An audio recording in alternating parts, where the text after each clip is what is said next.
Boa noite, buscadores do inexplicável, aqueles que ousam olhar para as sombras e questionar o que se esconde por trás do véu da realidade. Aqui e hoje, meus amigos, vamos mergulhar de cabeça em uma história que me tira o sono, que me faz sentir um arrepio que começa na base da espinha e sobe até a raiz dos cabelos, que me deixa com a sensação persistente de que não estou sozinho, mesmo quando estou. Uma história real, enraizada no coração vibrante e por vezes assombrado do Rio de Janeiro, em um lugar que, por fora, parece saído diretamente de um pesadelo gótico, com suas pedras antigas, gárgulas silenciosas que parecem observar com olhos vazios e a torre que arranha o céu da cidade, solitária e imponente. Mas por dentro, ele guarda segredos, lamentos e uma dor tão profunda, tão dilacerante, que parece ter ficado impregnada nas paredes de pedra fria, no ar denso, em cada canto escuro e esquecido. Estamos falando do Castelinho do Flamengo.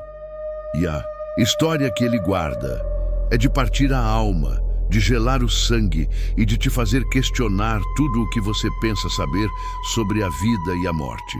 Eu sei que muitos de vocês já ouviram falar de lendas urbanas, aquelas histórias que passam de boca em boca, sussurradas no escuro, que nos fazem olhar por cima do ombro e sentir um arrepio na espinha.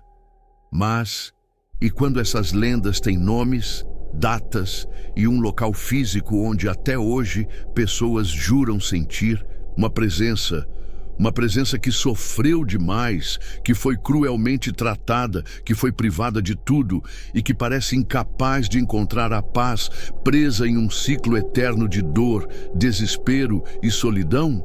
É sobre isso que vamos falar.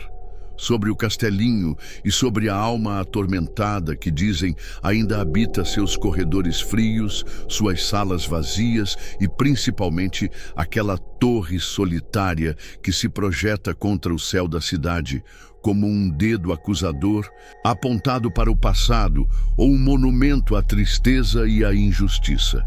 Para entender o terror que se esconde por trás das paredes do Castelinho, para sentir o peso da história que paira no ar como uma névoa fria e opressora, precisamos voltar no tempo. Precisamos ir até 1932. O Rio de Janeiro era diferente, um rio de charme antigo, de bondes que deslizavam suavemente pelos trilhos, de carros clássicos que desfilavam pelas ruas arborizadas, de uma vida que parecia mais simples, mais inocente. Mas a dor humana, essa não muda, não diminui com o passar dos anos, apenas se transforma às vezes em algo mais sombrio, mais persistente, algo que se recusa a ser esquecido. O Castelinho, na época, era a residência da família Feu Fernandes, uma família tradicional, respeitada, com uma filha, Maria de Lourdes. Imaginem uma jovem, com a vida toda pela frente, com a beleza e a vitalidade da juventude, com sonhos, com a inocência que só a pouca idade pode ter, vivendo em um lugar que para ela deveria ser um lar de amor, segurança e felicidade. Ela cresceu naquele castelinho de conto de fadas, correndo pelos jardins, talvez sonhando com príncipes e aventuras, sem saber o pesadelo que o destino lhe reservava. Mas o destino, cruel como só ele sabe ser, pregou uma peça terrível, daquelas que dilaceram a alma e deixam cicatrizes invisíveis que nunca se curam. Em um dia fatídico, um dia que começou como qualquer outro, os pais de Maria de Lourdes foram brutalmente atropelados. Morreram ali, no asfalto, na frente dela. Eu sinto um nó na garganta, um frio no estômago, só de imaginar a cena, de tentar colocar no lugar dela. Parem e pensem nisso por um segundo. O barulho terrível da colisão, o som metálico retorcendo, o grito de horror que escapa dos seus lábios, o silêncio que se seguiu, quebrado apenas pelo choro desesperado, inconsolável de uma menina que acabava de perder tudo. A visão que se grava na retina e na mente para sempre. seus pais, as pessoas que te deram a vida, que te amavam incondicionalmente, serem tiradas de você da forma mais violenta e inesperada possível, em um piscar de olhos, transformados em uma imagem de horror que vai te assombrar pelo resto da vida. A dor, o choque, o trauma instantâneo, o desespero que te arranca o ar dos pulmões e te faz sentir que o mundo acabou. Isso não só marca uma alma, isso a quebra, a dilacera em pedaços que talvez nunca mais se juntem, deixando-a vulnerável, exposta, ferida. Mas a tragédia de Maria de Lourdes não terminou com a morte dos pais. O que aconteceu depois foi talvez ainda mais cruel, um tipo de sofrimento lento e agonizante que se infiltrava na alma dia após dia, minando sua esperança, sua sanidade, sua vontade de viver. Ela ficou sob a tutela de alguém que, segundo relatos que ecoam até hoje, nos corredores frios e escuros do castelinho, era cruel, desumano, um verdadeiro monstro em forma humana. Um tutor que não a tratava com o amor, a compaixão e o cuidado que uma órfã traumatizada, que acabara de perder tudo e estava completamente sozinha no mundo, precisava desesperadamente para se reerguer, para encontrar um mínimo de conforto e segurança. Pelo contrário, dizem que ele a maltratava, a humilhava constantemente, a privava de comida, de carinho, de conforto, de qualquer tipo de afeto. Ele a isolou do mundo, como se ela fosse um fardo, um segredo vergonhoso a ser escondido, uma propriedade a ser controlada. E o pior, ele aprendeu. Aprendeu na Torre do Castelinho. Eu sinto minhas mãos tremerem, meu coração acelerar só de pensar nisso, de tentar imaginar o que ela sentiu. Imaginem o desespero. Presa, sozinha, no alto de uma torre fria, úmida e escura, com as janelas gradeadas, olhando para a cidade lá embaixo, vibrante, cheia de vida, com pessoas vivendo suas vidas normais, mas inalcançável para ela, como um sonho distante que ela nunca mais poderia tocar. Longe da vida que ela conhecia, longe de qualquer consolo, de qualquer abraço amigo que pudesse aliviar sua dor, de qualquer palavra de conforto, longe da liberdade que lhe foi brutalmente roubada. Ali, no alto, com o vento uivando nas frestas, das janelas como um lamento constante, com o cheiro de poeira antiga, mofo, abandono e solidão pairando no ar, com a escuridão da noite engolindo o mundo lá fora e o medo como sombra permanente, Maria de Lourdes viveu seus últimos dias. O som da chave girando na fechadura da porta da torre, prendendo-a lá dentro, isolando-a do resto do mundo, deve ter sido o som mais aterrorizante que ela já ouviu. Um som que selou seu destino, que a condenou a uma prisão solitária. Não se sabe exatamente como ela morreu ali, presa, abandonada à própria sorte, consumida pela tristeza, pelo desespero, pela fome, pela doença, ou talvez pela pura falta de vontade de viver em um mundo tão cruel. Mas a história, a lenda e os relatos arrepiantes de quem trabalha ou visita o local sugerem que sua alma, dilacerada pela dor, pela injustiça, pela solidão e pelo trauma, nunca saiu daquele lugar. Que a dor, o desespero e a sensação de aprisionamento a prenderam ali, em um limbo de sofrimento eterno, revivendo seus últimos momentos de angústia e abandono, incapaz de encontrar a paz que lhe foi negada em vida. E é aqui que a lenda se mistura de forma perturbadora e aterrorizante com os relatos reais, com as experiências que fazem as pessoas tremerem só de lembrar, que as fazem perder o sono e questionar sua própria sanidade, que as fazem duvidar do que é real e do que é apenas fruto de uma mente cansada, ou talvez de algo muito mais sinistro. O Castelinho do Flamengo hoje é um centro cultural, um lugar de arte, de eventos, de vida, de pessoas circulando durante o dia. Mas, para quem trabalha lá, para quem passa as noites naquelas dependências antigas e cheias de história, quando as luzes se apagam e o silêncio toma conta, A história de Maria de Lourdes não é apenas um conto antigo, uma lenda para assustar turistas. É uma realidade palpável, fria, pesada e aterrorizante, que se manifesta de formas que desafiam qualquer explicação lógica, que invadem os sentidos e te deixam em pânico, que te fazem querer correr e nunca mais olhar para trás. Funcionários, seguranças, visitantes que por algum motivo ficaram até mais tarde ou se aventuraram por corredores menos movimentados, por escadas escuras. Muitos, ao longo dos anos, relataram experiências que simplesmente não têm explicação. Coisas que fazem o pelo do braço arrepiar instantaneamente, que gelam o sangue nas veias e fazem o coração acelerar a ponto de doer no peito, como se estivesse prestes a explodir em um ataque de pânico irracional. Coisas que te fazem questionar o que é real e o que não é, que te fazem duvidar dos seus próprios olhos e ouvidos, e que deixam uma marca de medo que não desaparece facilmente, que te acompanha para casa, para os seus sonhos, que te faz acordar no meio da noite suando frio. Pessoas que estavam sozinhas em uma sala, concentradas em seu trabalho, e de repente sentiram uma presença forte, pesada, opressora, como se o ar ficasse denso e difícil de respirar. Uma sensação esmagadora de que não estavam sós, de que havia alguém bem ali, ao lado, invisível, observando cada movimento, respirando o mesmo ar frio, com uma intensidade que te faz querer gritar, mas a voz não sai. Uma sensação de frio que não combina com a temperatura ambiente. Um frio que parece vir de dentro das paredes de pedra, que gela a medula dos ossos e te faz tremer incontrolavelmente. Um frio que parece a própria ausência de vida, a própria morte, te tocando.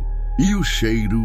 O cheiro é algo que muitos relatam com um tremor na voz, com os olhos arregalados de pavor, como se estivessem revivendo o momento. Relatos falam de um perfume antigo, suave, com um toque floral murcho, quase fúnebre, um cheiro de coisa velha, de coisa guardada, de abandono, que aparece e desaparece sem explicação, pairando no ar por alguns segundos antes de sumir, deixando apenas a sensação de que algo invisível esteve ali, muito perto, te rondando. Outros, de um cheiro de mofo velho, de coisa guardada há décadas de abandono, misturado com um odor ferroso, metálico, que te lembra sangue velho, ou pior, um cheiro que lembra decomposição. Um cheiro que te faz pensar em algo que está preso, apodrecendo lentamente, e te deixa nauseado e com um pavor irracional, uma sensação de sujeira e morte. E os sons são o que mais perturbam, o que mais se infiltra na mente e te impede de dormir à noite, te fazendo ouvir coisas no silêncio da sua própria casa, te deixando em estado de alerta constante. Não são apenas passos, são passos leves, como de uma mulher descalça ou com sapatos finos, andando pelos corredores vazios no meio da noite, passos que parecem hesitantes, como se a pessoa estivesse perdida ou com medo, procurando por algo ou alguém. Às vezes, os passos parecem arrastar, pesados, como se estivesse cansada ou fraca, ou talvez arrastando correntes invisíveis, um fardo pesado. Outras vezes, são passos rápidos, quase correndo, como se estivesse fugindo de algo terrível, em pânico. E eles param bem atrás de você. Às vezes, um choro. Não é um choro qualquer, é um lamento que parece vir do fundo de um poço de dor, um soluço que te corta a respiração, um gemido de pura tristeza, desamparo e solidão que parte o coração e gela a alma. E os sussurros. Os sussurros. Parecem chamar seu nome, mas tão baixo, tão indistinto, que você duvida se ouviu mesmo, te deixando em um estado de paranoia, olhando em volta freneticamente, com medo de se virar e dar de cara com algo. Há também o som de portas que se abrem e fecham sozinhas, às vezes suavemente, com um rangido lento e assustador. outras vezes batendo com força, com um estrondo que ecoa pelos corredores, como em um acesso de raiva ou frustração, ou como se alguém estivesse tentando escapar desesperadamente. E da torre, da torre. Dizem que à noite, quando tudo está em silêncio absoluto, é possível ouvir um lamento.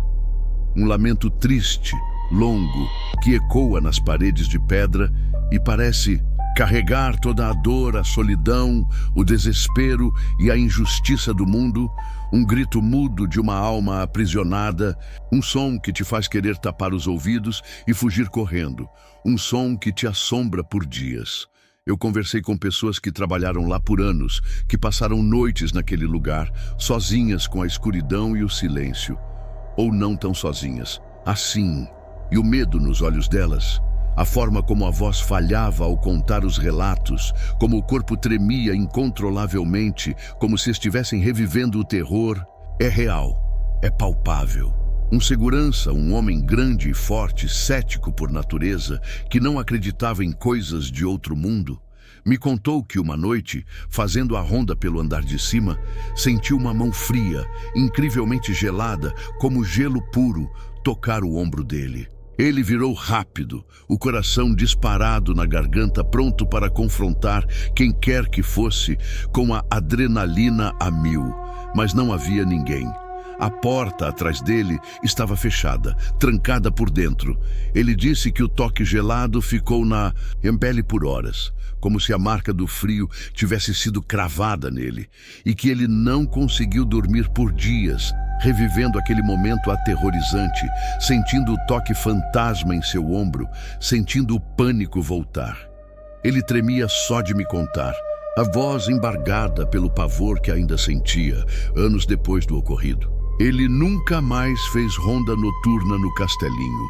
Outra funcionária, uma senhora que trabalhava na limpeza há muito tempo, uma pessoa simples e religiosa, relatou que, enquanto limpava uma sala no andar de cima, sentiu uma presença forte e fria entrar na sala como se alguém tivesse passado por ela. Ela parou o que estava fazendo, sentindo os pelos do braço se arrepiarem. Então, ouviu claramente o som de uma porta sendo aberta e fechada com uma certa força na sala ao lado. Ela chamou, pensou que fosse um colega que tinha ficado até mais tarde. Ninguém respondeu. Quando ela foi verificar, a sala estava vazia e, para seu horror, a porta estava trancada por dentro. Ela disse que sentiu um arrepio que começou nos pés e subiu rapidamente até a raiz do cabelo, como se uma corrente elétrica gelada tivesse percorrido seu corpo, paralisando-a de medo. A sensação de estar sendo observada, de que havia algo invisível ali com ela, respirando o mesmo ar, compartilhando o mesmo espaço, era tão forte e aterrorizante que ela não conseguiu continuar. Ela teve que abandonar o trabalho no meio da limpeza, largando tudo para trás, e sair correndo do prédio, sem olhar para trás, sem pegar seus pertences. Ela nunca mais voltou. O medo foi maior que a necessidade de trabalhar, maior que qualquer explicação lógica. E a torre, sempre a torre. Ela é o epicentro, o coração sombrio dessa assombração, o lugar onde a dor de Maria de Lourdes parece mais concentrada, mais viva, mais palpável. É de lá que muitos dos fenômenos mais intensos parecem emanar, como se a própria torre fosse um canal para o sofrimento dela. Pessoas que, por curiosidade ou necessidade de serviço, se aventuraram a ir até lá, subir as escadas estreitas, escuras e empoeiradas, mesmo durante o dia, relatam uma opressão sufocante no ar, uma dificuldade real de respirar, uma tristeza imensa, um peso no peito que te faz sentir como se estivesse prestes a chorar, como se o próprio ar estivesse saturado de dor e desespero, como se você estivesse entrando em um lugar onde a felicidade nunca existiu. E a sensação indescritível de não estar sozinho, de que há alguém ali, no alto, observando-o com uma intensidade perturbadora, com olhos cheios de uma dor que transcende o tempo e o espaço, Uma dor que parece te sugar para dentro dela, te afogar em sua própria angústia. Alguns relatam ouvir sussurros indistintos vindos do alto da escada espiral, como se alguém estivesse tentando falar, mas as palavras estivessem presas na garganta, ou como se estivesse implorando por ajuda, por socorro, por liberdade. Outros, um som suave, quase inaudível, como um lamento ou um canto de ninar triste, vindo do alto da torre, um som que te parte o coração e te gela a alma ao mesmo tempo. Há relatos de objetos que mudam de lugar durante a noite, aparecendo em locais onde ninguém os deixou, como se tivessem sido movidos por mãos invisíveis, ou como se alguém estivesse procurando por algo, ou talvez brincando de forma sinistra, de luzes que piscam descontroladamente ou se apagam sozinhas em salas vazias, deixando tudo na escuridão total, te deixando vulnerável, de portas que se abrem e fecham com força, com um estrondo que ecoa, como se alguém estivesse batendo-as em fúria ou frustração, ou tentando escapar desesperadamente de uma prisão invisível.